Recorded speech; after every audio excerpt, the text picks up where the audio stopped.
You're welcome to Let's Talk. To sit down and talk. We need to sit down and talk. How Nigeria how we're going to do our job.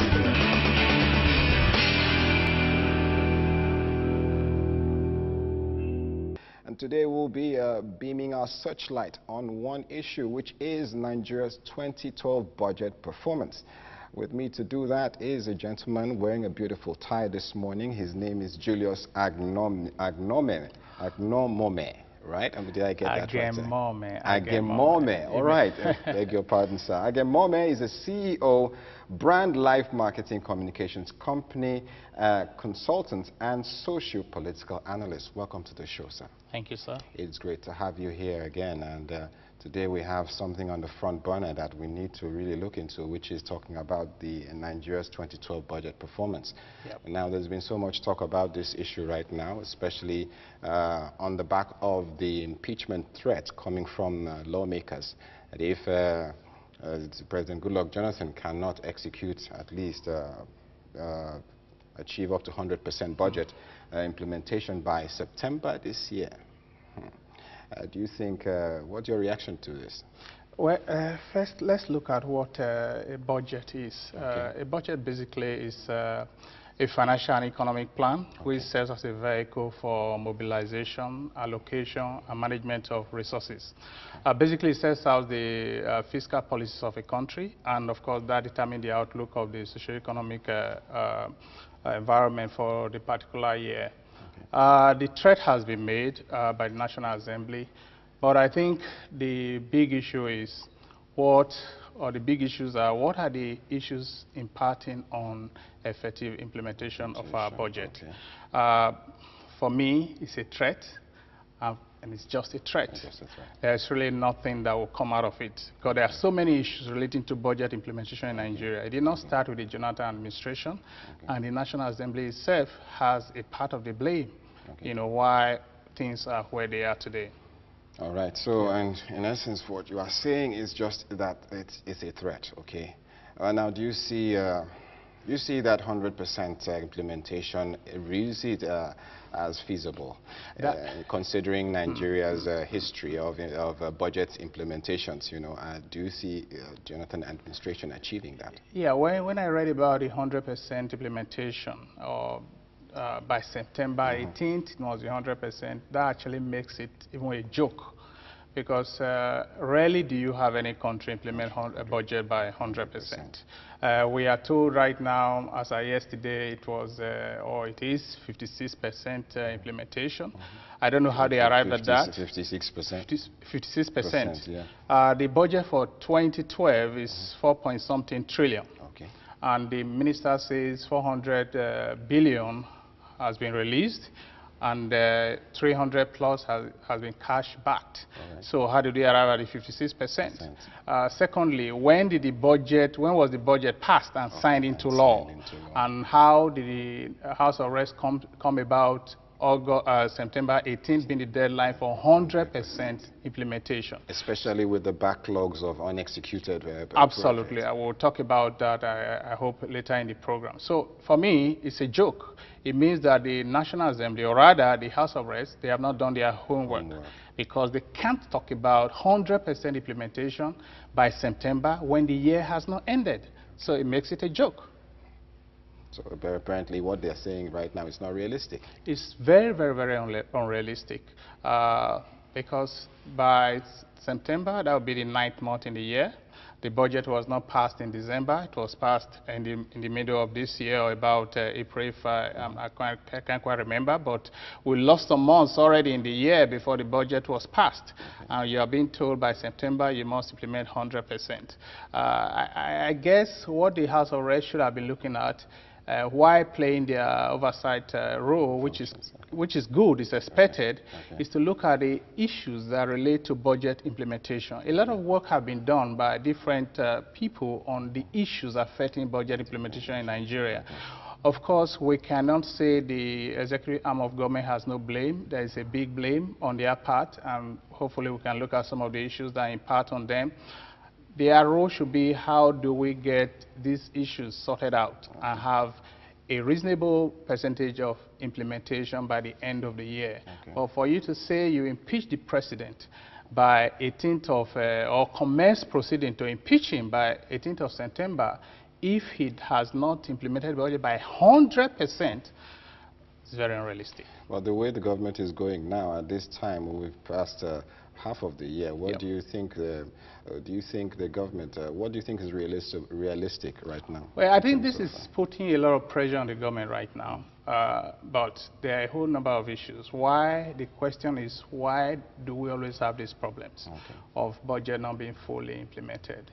There are a whole. I think we should, at this point, look at some of these issues. Okay. One is that there is no adequate preparation that goes into the budget. Okay. You know, in respect of projects and other. You put figures in the budget. You want to build a bridge, you want to build a road.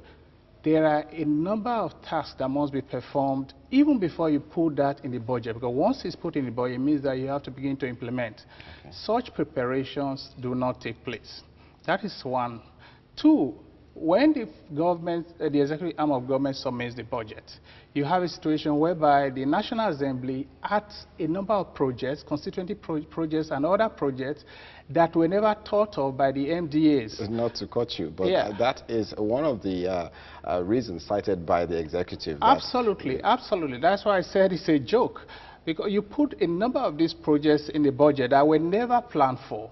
And by the time you put them there, those projects have to be planned for. And they are not planned for in a week or in a day. There need to be feasibility studies and other studies.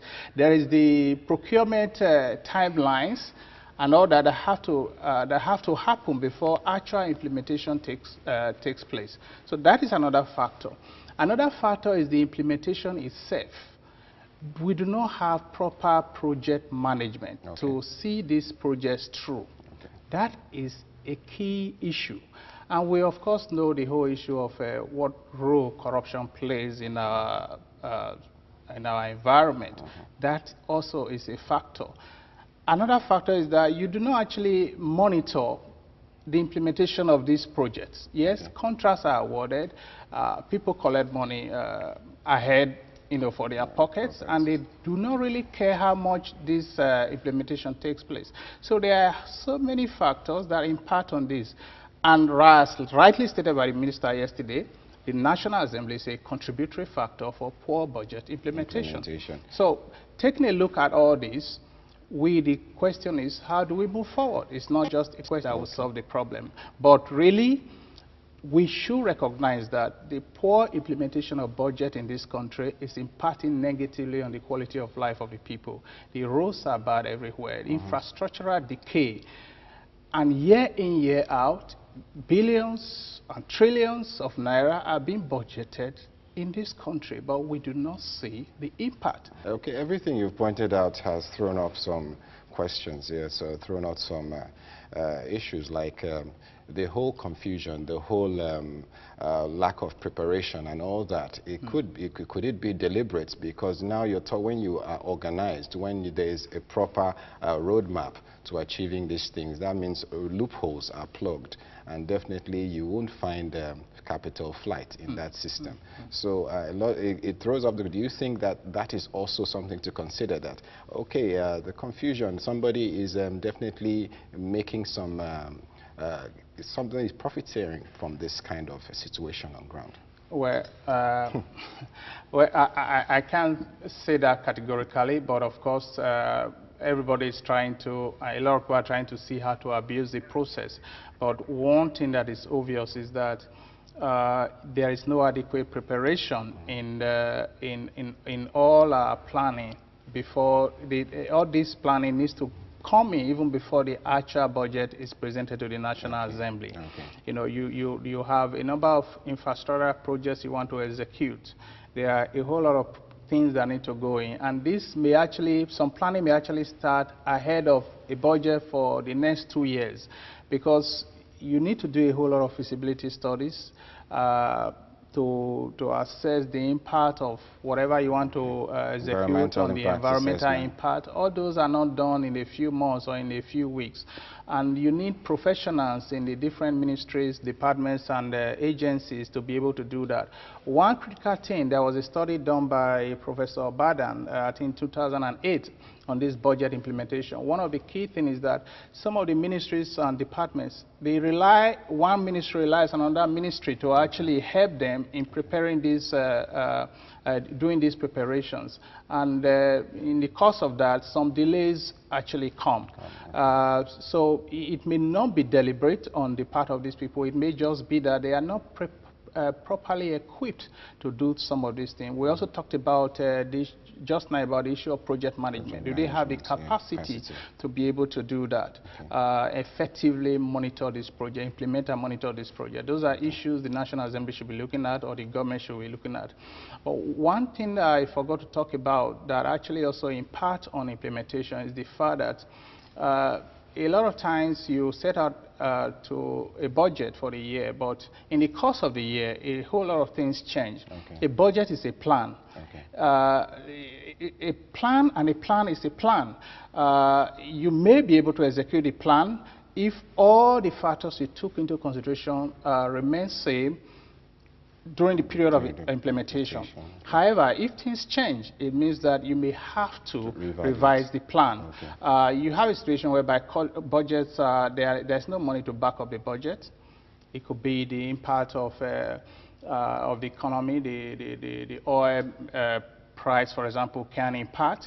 If suddenly the oil price slumps, it has a great impact on implementation of the budget that you have set out to do. So that is a factor that government itself does not back up the plan with the relevant, with the appropriate money that is meant for a particular item on the budget. Okay, thank you very much for that, sir. But let's look at this coming from the lawmakers who have accused the president of breaching the 2012 Appropriation Act and by poorly executing the budgets. Do you think, so far, do you agree with what they are saying concerning that? Well, they may be right. I mean, the expectation is that if there is a budget signed into law, it should be implemented. They have a case, but like I said, the way they have gone about it, it appears like a big joke that you say you should have 100% implementation. The National Assembly has a right to question on the poor implementation. Absolutely nobody can take that from them. Okay. Yeah. All right, let's look more into the whole issue. The original motion, which was moved by Mr. Albert Sam Sokwa, sought an interface between President Jonathan and the leadership of the House on why it had been difficult for ministries, departments, and agencies to implement the budget.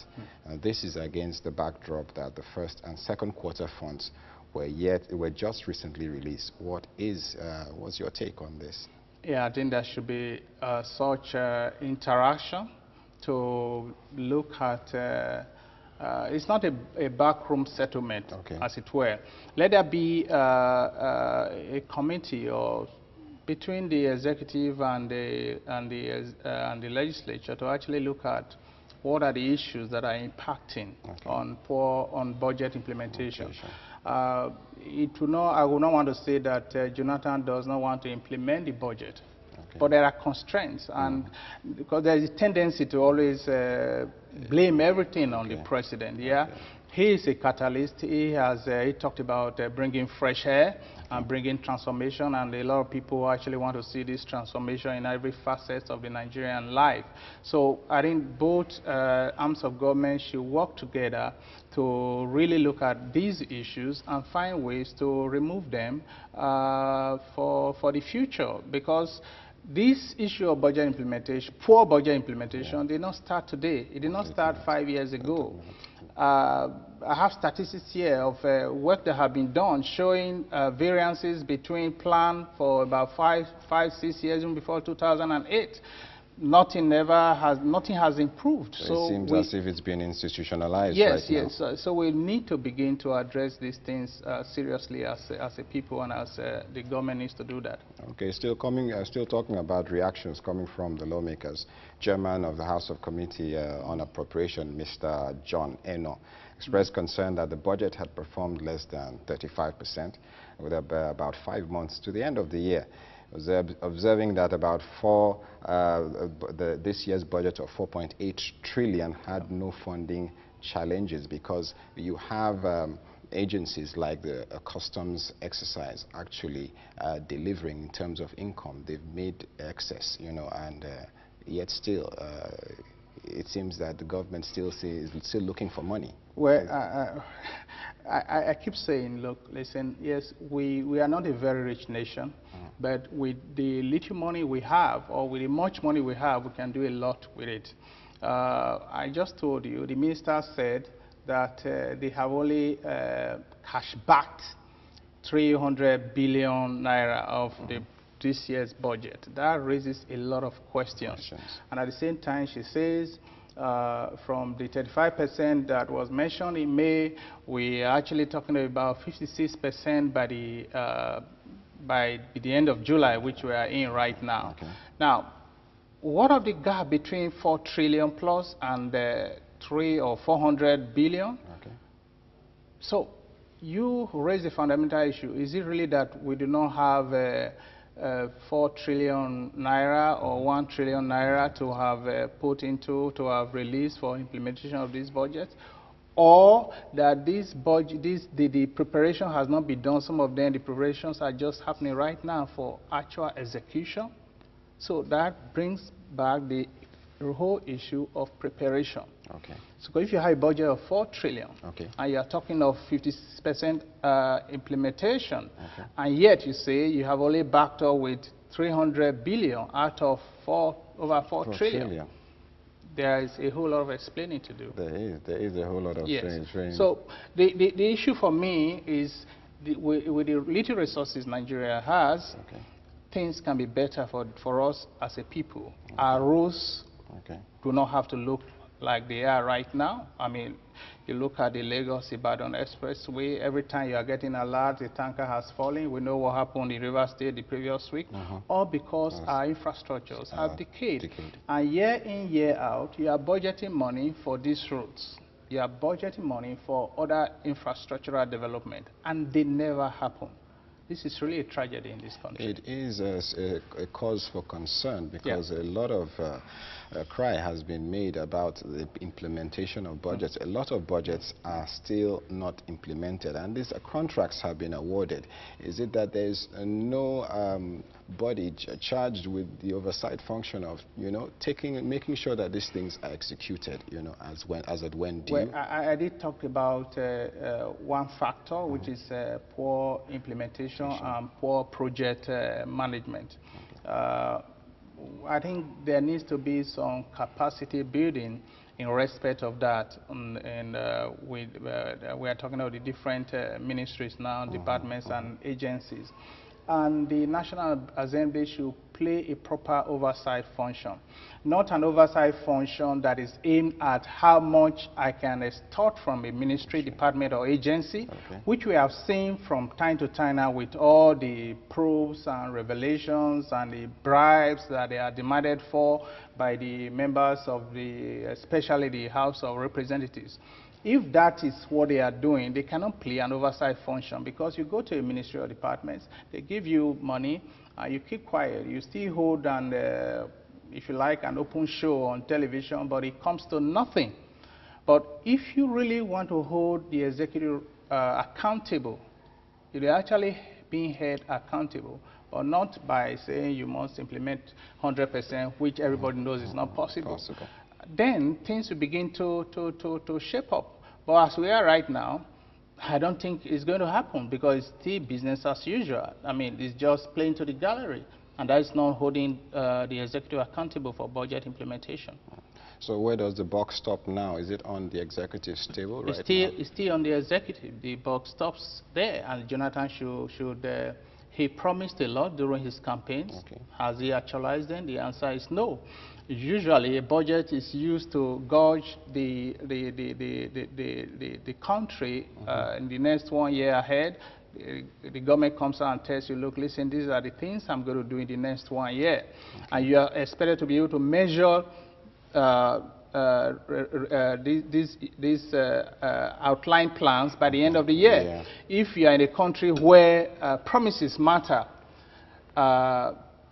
then somebody like Jonathan cannot even talk about, or the PDP as a government cannot talk about 2015 or coming back to power, because so far they have not demonstrated that they mean business. The business they mean is the usual business of talk, put forth a budget, poor implementation, things remain as they are. The next year you come up with another budget, you call it budget of transformation of whatever, and they all amount to nothing. So the buck stops at his table and should take total responsibility. So it's not enough to begin to blame. These issues should be clear to him, and he should work towards getting the budget implemented. And if he can implement it, maybe really the House of Reps is right. Well, on the back of all this speculation, some ministers have come out to say that they have executed about 63% of their own budget. Yeah. You know, what's your take on this? Does it still boil down to how? They should stop making statements like that. Let them clearly tell the people and show them the project. Look, listen, what we miss in this country is the fact that a lot of people that are in government, there is no preparation. Look, if you are in charge of a ministry and you have a budget, you have things you are supposed to implement for the year, and issues like this arise, why don't you do on a monthly basis? Tell us where you are with each of your... At what stage? At what stage you are. So don't tell us you have implemented by 60. Tell us what you have implemented. Is it on road, east-west road? Tell us where we were a year ago or 6 months ago. Tell us where we are now and when we expect it to be completed. So let them stop making statements. Let them give us facts and figures as to what they have done with the money that have been given to them, if any, and where they are in terms of target achievement. Okay, because right now it's rather vague. If you're going by what you are saying, it's just pulling figures off the cuff. And that's not acceptable. Well, I still want to ask statements from the Minister of Finance, some federal ministers. Okay, we've talked about that. What's your parting shot on this issue? What do you think on the performance, budget performance so far? What promise does it hold for the economy at this stage, the remaining 5 months? What do you think? I don't see anything dramatic that is going to happen. There are a whole lot of things that are impacting on the budget implementation, which you talked about. And until these fundamentals are addressed, where there's a conscious effort to begin to prepare ahead, not a few months to the end of the year, you begin to put budget together, and it gets to the National Assembly, they strike out the ones they don't like and include the ones they like. And of course, preparation have to now start afresh for those ones that have been inserted into the budget. So until the fundamentals are addressed, I don't see any magic that's going to happen between now and September and December.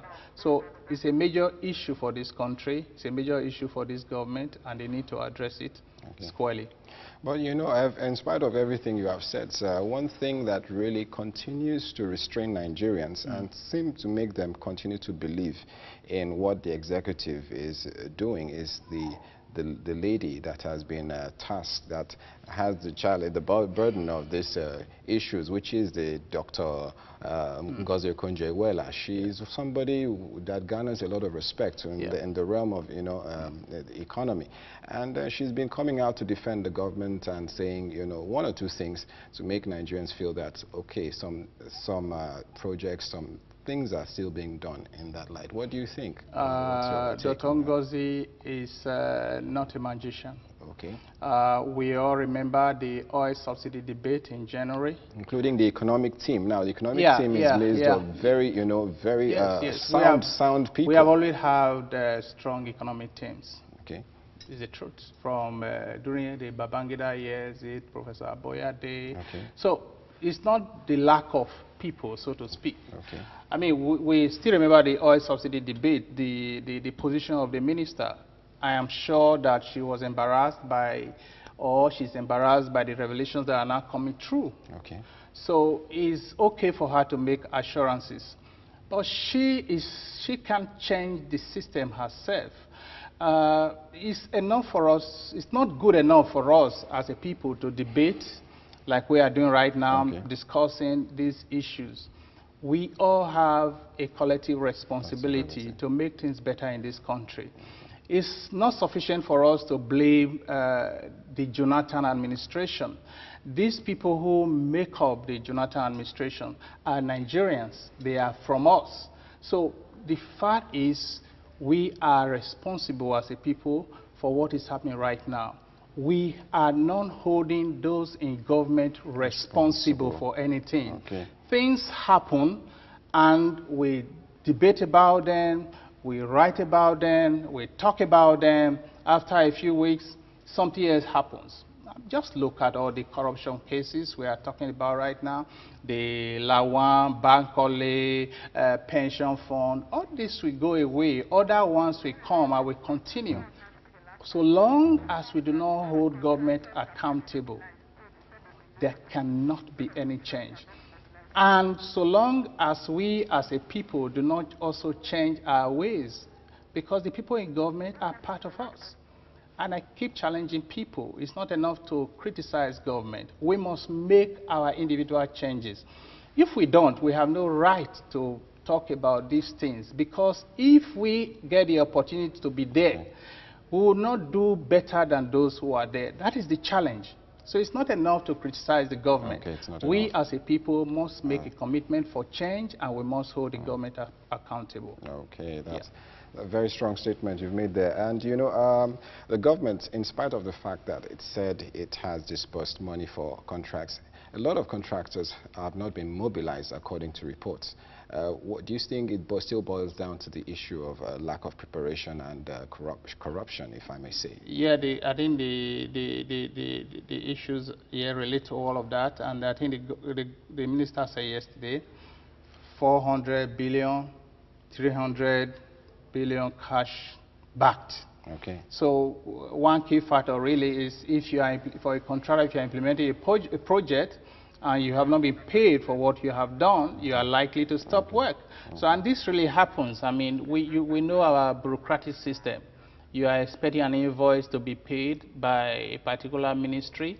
4, 5, 6 months is not being paid, is lying in somebody's table or whatever. Okay. So, of course, that also impacts on implementation. Yeah. All right. You said something. You said we shouldn't just sit back and watch. What do you think we should do now? Are you proposing an Arab Spring, or what are you saying? Because right now Nigerians are like they don't know what to do. Yes, we don't know what to do. I'm not proposing Arab Spring like it happened in the rest of the world, but I believe that there was a strong lesson sent in January during the oil subsidy debate and protest and all that.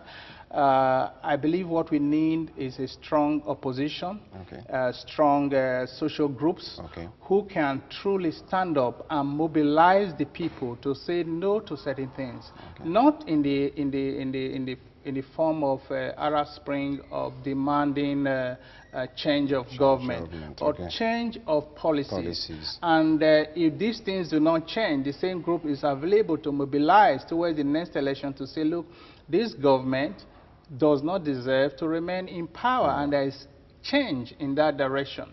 I'm not advocating violent change like we have seen, but who knows? Who knows?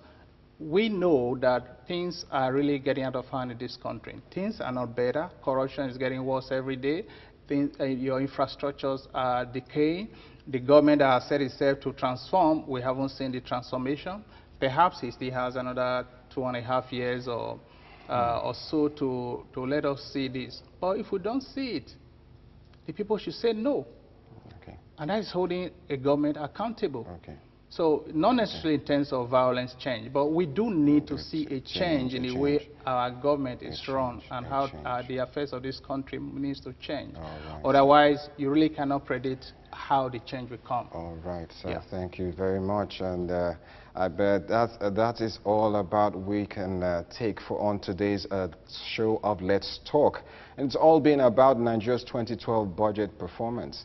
A lot of issues coming to the fore, and Mr. Julius Agnomome, beg your pardon, CEO, Brand Life Marketing Communications Company, a consultant and socio-political analyst, has been with me on the show, shedding some light on these issues and giving us a better view of what is really happening. Thank you for coming on the show, sir. Thank you, It's sir. been a very enlightening experience. I hope you'll come back next time when we invite you to come for the show. Thank you so much. It's been a great time. I hope you've had a great time too on Let's Talk today. You're welcome to Let's Talk. We sit down and talk. We need to sit down and talk. How Nigeria, how we're going to do about the